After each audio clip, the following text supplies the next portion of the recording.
Cursed, cursed creator. Why did I live? Why, in that instant, did I not extinguish the spark of existence which you had so wantonly bestowed? I know not. Despair had not yet taken possession of me. My feelings were those of rage and revenge. I could with pleasure have destroyed the cottage and its inhabitants, and have glutted myself with their shrieks and misery. When night came, I quitted my retreat and wandered in the wood, and now no longer restrained by the fear of discovery, I gave vent to my anguish in fearful howlings. I was like a wild beast that had broken the toils, destroying the objects that obstructed me, and ranging through the wood with a stag-like swiftness. Oh, what a miserable night I passed! The cold stars shone in mockery, and the bare trees waved their branches above me. Now and then the sweet voice of a bird burst forth amidst the universal stillness. All save I were at rest or in enjoyment. I, like the arch-fiend, bore a hell within me, and, finding myself unsympathized with, wished to tear up the trees, spread havoc and destruction around me, and then to have sat down and enjoyed the ruin. But this was a luxury of sensation that could not endure. I became fatigued with excess of bodily exertion, and sank on the damp grass in a sick impotence of despair. There was none among the myriads of men that existed who would pity or assist me, and should I feel kindness towards my enemies? No. From that moment I declared everlasting war against the species, and more than all, against him who had formed me and sent me forth to this insupportable misery. The sun rose. I heard the voices of men, and knew that it was impossible to return to my retreat during that day. Accordingly, I hid myself in some thick underwood, determining to devote the ensuing hours to reflection on my situation. The pleasant sunshine and the pure air of day restored me to some degree of tranquility, and when I considered what had passed at the cottage, I could not help believing that I had been too hasty in my conclusions. I had certainly acted imprudently. It was apparent that my conversation had interested the father in my behalf, and I was a fool in having exposed my person to the horror of his children. I ought to have familiarized the old de Lacy to me, and by degrees to have discovered myself to the rest of his family when they should have been prepared for my approach. But I did not believe my errors to be irretrievable, and after much consideration, I resolved to return to the cottage, seek the old man, and by my representations, win him to my party. These thoughts calmed me, and in the afternoon I sank into a profound sleep, but the fever of my blood did not allow me to be visited by peaceful dreams. The horrible scene of the preceding day was forever acting before my eyes. The females were flying, and the enraged Felix tearing me from his father's feet. I awoke exhausted, and, finding that it was already night, I crept forth from my hiding place and went in search of food. When my hunger was appeased, I directed my steps towards the well-known path that conducted to the cottage. All there was at peace. I crept into my hovel and remained in silent expectation of the accustomed hour when the family arose. That hour passed, the sun mounted high in the heavens, but the cottagers did not appear. I trembled violently, apprehending some dreadful misfortune. The inside of the cottage was dark, and I heard no motion. I cannot describe the agony of this suspense. 78. Presently 2 countrymen passed by, but, pausing near the cottage, they entered into conversation, using violent gesticulations, but I did not understand what they said, as they spoke the language of the country, which differed from that of my protectors. Soon after, however, Felix approached with another man. I was surprised, as I knew that he had not quitted the cottage that morning, and waited anxiously to discover, from his discourse, the meaning of these unusual appearances. "Do you consider," said his companion to him, "that you will be obliged to pay 3 months' rent, and to lose the produce of your garden? I do not wish to take any unfair advantage, and I beg therefore that you will take some days to consider of your determination." "It is utterly useless," replied Felix. "We can never again inhabit your cottage.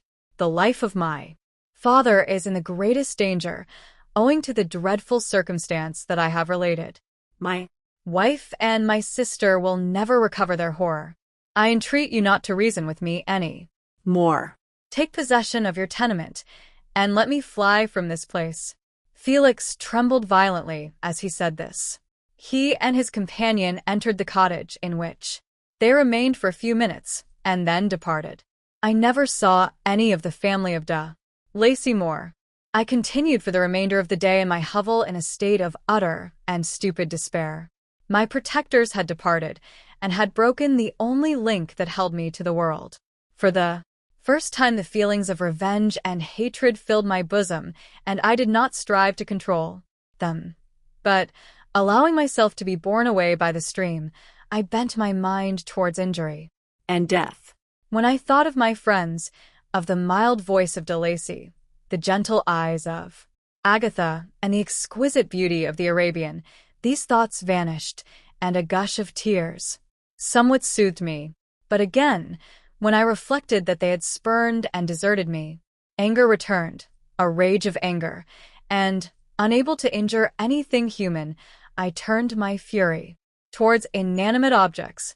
As night advanced, I placed a variety of combustibles around the cottage, and, after having destroyed every vestige of cultivation in the garden, I waited with forced impatience until the moon had sunk to commence my operations.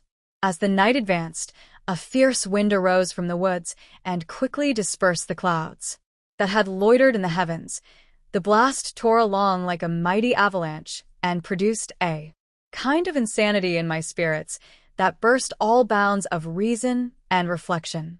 I lighted the dry branch of a tree and danced with fury around the devoted cottage, my eyes still fixed on the western horizon, the edge of which the moon nearly touched. A part of its orb was at length hid, and I waved my brand.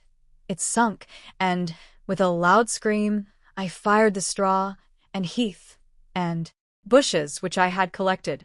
The wind fanned the fire, and the cottage was quickly enveloped by the flames, which clung to it and licked it with their forked and destroying tongues. As soon as I was convinced that no assistance could save any part of the habitation, I quitted the scene and sought for refuge in the woods. And now, with the world before me, whither should I bend my steps? I resolved to fly far from the scene of my misfortunes, but to me, hated and despised, every country must be equally horrible. At length the thought of you crossed my mind. I learned from your papers that you were my father, my creator, and to whom could I apply with more fitness than to him who had given me life? Among the lessons that Felix had bestowed upon Safie, geography had not been omitted. I had learned from these the relative situations of the different countries of the earth. You had mentioned Geneva as the name of your native town, and towards this place I resolved to proceed. 79. But how was I to direct myself? I knew that I must travel in a southwesterly direction to reach my destination, but the sun was my only guide. I did not know the names of the towns that I was to pass through, nor could I ask information from a single human being, but I did not despair. From you only could I hope for succor, although towards you I felt no sentiment but that of hatred. Unfeeling, heartless creator, you had endowed me with perceptions and passions, and then cast me abroad an object for the scorn and horror of mankind. But on you only had I any claim for pity and redress, and from you I determined to seek that justice, which I vainly attempted to gain from any other being that wore the human form. My travels were long, and the sufferings I endured intense. It was late in autumn when I quitted the district where I had so long resided. I traveled only at night, fearful of encountering the visage of a human being. Nature decayed around me, and the sun became heatless. Rain and snow poured around me. Mighty rivers were frozen.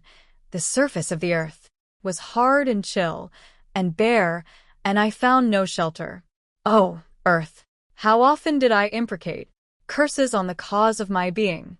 The mildness of my nature had fled, and all within me was turned to gall and bitterness. The nearer I approached your habitation, the more deeply did I feel the spirit of revenge enkindled in my heart.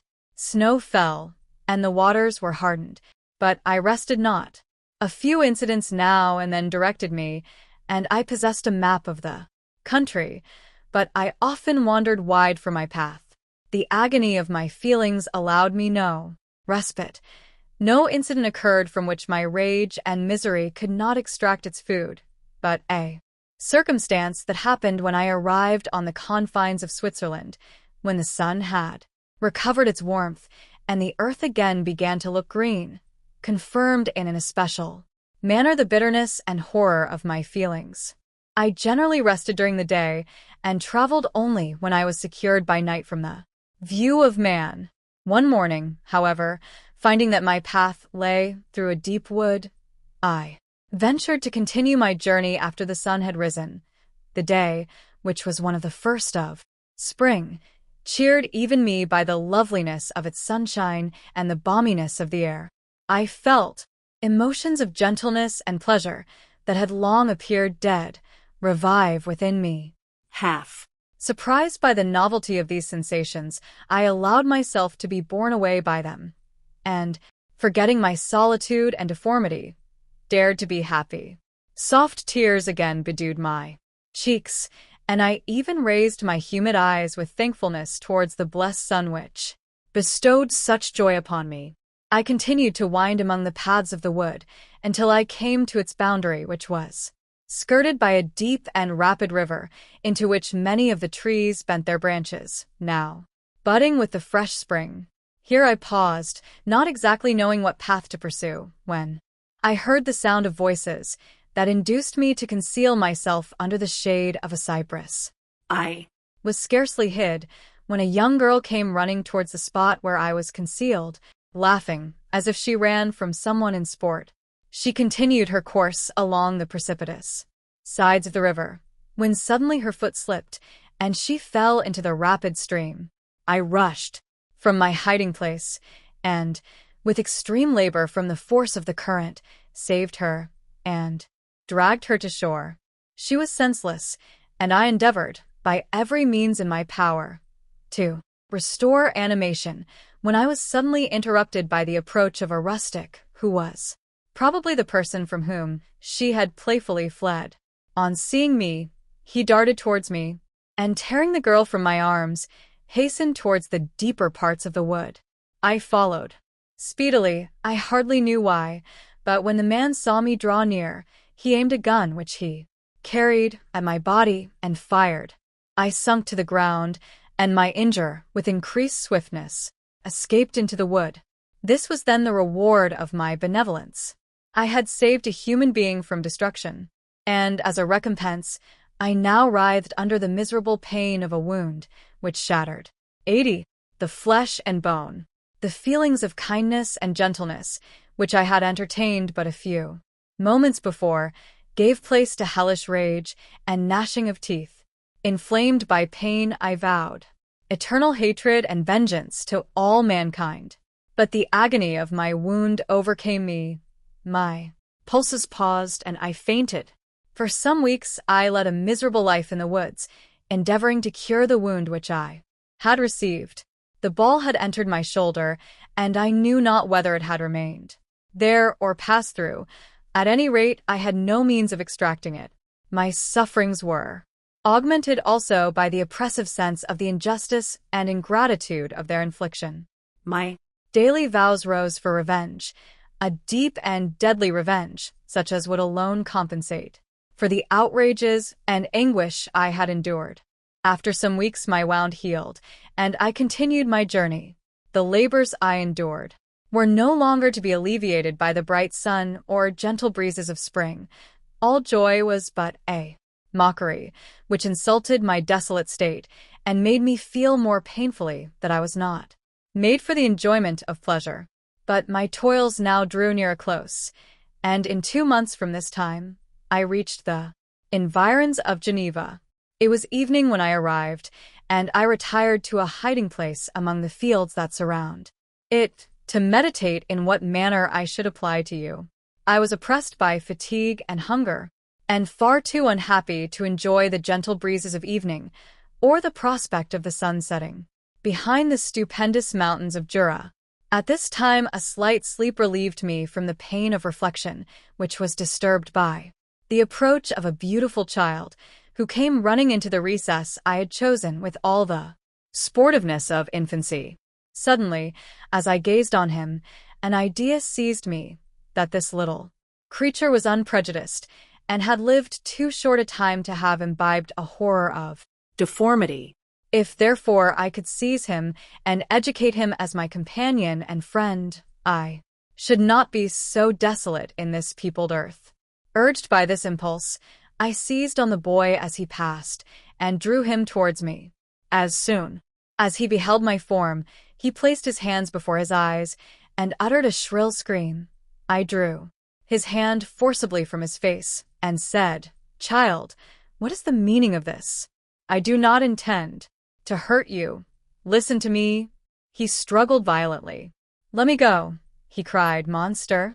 Ugly wretch! You wish to eat me and tear me to pieces.